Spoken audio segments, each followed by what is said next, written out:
नमस्कार, मी उज्ज्वला. मराठमोळी जेवण चॅनलमध्ये तुमचं सगळ्यांचं मनापासून खूप खूप स्वागत. उन्हाळा चालू झालेला आहे आणि उन्हाळ्यामध्ये आपण आठवड्यातून दोनदा तीनदा तरी अगदी साधी सोपी आपल्या किचनमध्ये असलेल्या साहित्यांमध्ये रोजच्या जेवणातली आणि अगदी तुमचं वजन कमी करण्यासाठी सुद्धा हेल्दी असे जेवणाची आपण थाळी बघत असतो. आजच्या थाळीमध्ये आपण अख्ख्या मसूरची आमटी कशी बनवायची ही रेसिपी बघतोय आणि मस्त असा चमचमीत पावट्याची सुक्की भाजी, भाकरी, भात असा आजचा आपल्या जेवणातला खास मेनू असणार आहे. मराठमोळी आहे, साधा आहे, कमी तेलकट आहे, कमी मसाल्यातला आहे आणि सगळ्यात महत्त्वाचं म्हणजे हेल्दी आहे. तर इथे मी 1 वाटी मसूर घेतलेली आहे. मसूर चांगली धुवून घ्यायची आहे. त्यामध्ये मसूर शिजवतानाच आपल्याला अर्धा चमचा मीठ घालायचं आहे.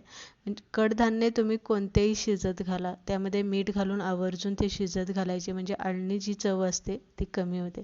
आणि अगदी 5-6 शिट्ट्या घेऊन आपल्याला मसूर शिजवून घ्यायचा आहे. मसूर आपल्याला अख्खा गाळ होईपर्यंत अजिबात शिजवायचा नाही, पण मऊसूद असा आपल्याला मसूर इथे शिजवून घ्यायचा आहे. तर इथे झाला आहे आपला मसूर शिजून तयार झालेला आहे. आता आपण छान असा तडका मसूरला देणार आहे.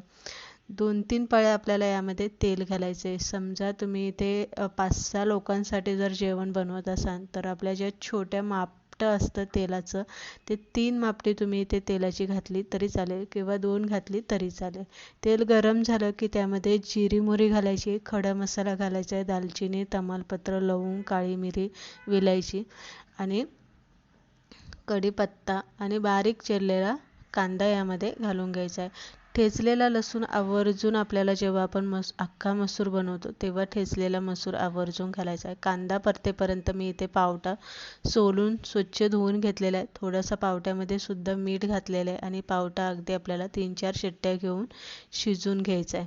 पावटा शिजेल तोपर्यंत आपण इथे मसूरची आमटी बनवून घेणार आहे. कांदा चांगला परतला गेला की आपल्याला त्यामध्ये एक बारीक चिरलेला टोमॅटो घालायचा आहे. 2 हिरव्या मिरच्या यामध्ये आवर्जून घालायचं आहे. टोमॅटो थोडासा तेलामध्ये परतून द्यायचा आहे. त्यानंतर हळद, हिंग, धने पावडर, कांदा लसूण मसाला, लाल तिखट आणि जो आपला मिक्स मसाला असतो तो यामध्ये मिक्स मसाला घालायचा. आणि जर तुमच्याकडे मटण मसाला जर असेल तर 1 चमचा यामध्ये मटण मसाला जरी घातला तरी चालेल.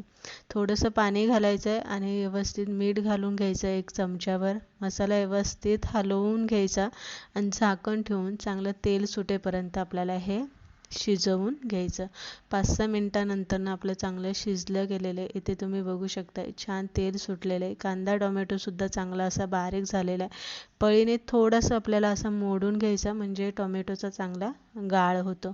त्यानंतर शिजवून घेतलेली अख्खा मसूर आपल्याला यामध्ये घालायचा आहे. थोडंसं पाणी आपल्याला यामध्ये घालायचं आहे, म्हणजे जेणेकरून आपल्याला भाताबरोबर सुद्धा खाता आलं पाहिजे आणि भाकरीबरोबर सुद्धा खाता आलं पाहिजे.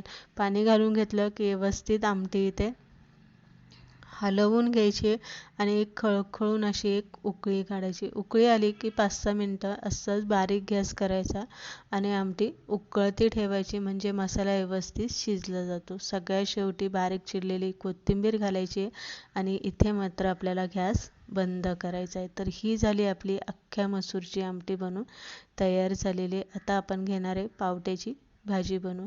पावट्याची भाजी बनवून घेण्यासाठी 2 पळ्या तेल घातलेले, जिरी मोहरी घालायची, एक बारीक चिरलेला कांदा घालायचा आहे, कढीपत्ता घालून घ्या आणि कांदा चांगला लालसर होईपर्यंत इथे परतून घ्या. कांदा चांगला लालसर परतून झाला की त्यामध्ये एक बारीक चिरलेला टोमॅटो तुम्हाला यामध्ये घालून घ्यायचा आहे, किंवा तुम्ही इथे टोमॅटोची ग्रेव्ही करून म्हणजे प्युरी करून जरी घातली तरी चालेल, किंवा अख्खा टोमॅटो तुम्ही इथे घातला, बारीक चिरून घातला तरी चालेल. तुम्हाला जसं म्हणजे पावटा कोरडा असतो आणि पावट्यामध्ये पाणी ओढून घ्यायचं प्रमाण खूप असतं, अशा वेळेस पावटा मसाल्याला धरून राहत नाही. त्यावेळेस तुम्ही जरी इथे 2 टोमॅटोची ग्रेव्ही करून यामध्ये घातली तरी चालेल, किंवा असाही बारीक चिरून घातला तरी चालेल. टोमॅटो परतून घ्यायचा आहे. नंतरनं जे मसाले आपण आमटीसाठी वापरलेले तेच मसाले मी इथे वापरलेले. मसाले व्यवस्थित हलवून घ्यायचे आहे. मीठ यामध्ये घालून घ्या आणि थोडंसं पाणी घालून घ्या आणि त्यानंतरनं झाकण ठेवून हे सुद्धा आपल्याला चांगलं शिजवून मसाला चांगला परतून घ्यायचा. जेवढा चांगला तेल सुटेपर्यंत तुम्ही मसाला शिजवून घ्याल तेवढंच तुमच्या भाजीला सुद्धा रंगत आणि चव छान येणार आहे. इथे आपला मसाला बघू शकताय. त्यानंतर शिजून घेतलेला पावटा आपल्याला यामध्ये घालायचा आहे आणि सगळ्यात शेवटी आपल्याला यामध्ये घालायचे टोमॅटो केचप. 2 चमचे यामध्ये टोमॅटो केचप तुम्ही घातले ना की ही भाजी खायला खूप छान लागते, व्यवस्थित लागते आणि सगळ्यात महत्त्वाचं म्हणजे चवदार लागते. भाजी झाकण ठेवायचं आहे आणि 5-6 मिनटं आपल्याला शिजवून घ्यायचे, म्हणजे पावटा मसाल्यामध्ये चांगला शिजला गेला पाहिजे. त्यानंतर सगळ्यात शेवटी बारीक चिरलेली कोथिंबीर घालायची. तर इथे बघू शकता आपली झाली पावट्याची भाजी बनवून तयार झालेली. एकदम चमचमीत चटपटीत अशी आपली ही पावट्याची भाजी बनवून तयार झालेली. भाकरी बनवून घेऊया. जरासं तव्यामध्ये टाकताना भाकरी कडेला गेल्यामुळे जरासं तुटली, पण आपल्याला ती सुद्धा व्यवस्थित करून घेता आली पाहिजे. तव्यावरती भाजून घेतली की छान अशी खरपूस गॅसवरती भाजून घ्यायची आहे. भात मी आपला साधासा नेहमी जसा लावतोय तसंच मी इथे लावून घेतलेलं आहे. खरपूस अशी भाजायची आहे. आता मी तांदूळ, ज्वारी आणि बाजरी असं तिन्ही धान्य एकत्र करून हे पीठ मी इथे दळून आणलं होतं, त्यामुळे ते शिल्लक आहे. पण उन्हाळा आलेला आहे त्यामुळे बाजरी शक्यतो तुम्हाला आवडत असेल तरीही उन्हाळ्यामध्ये बाजरी खाणं जरासं कमी करा, कारण बाजरी खूप उष्ण असते.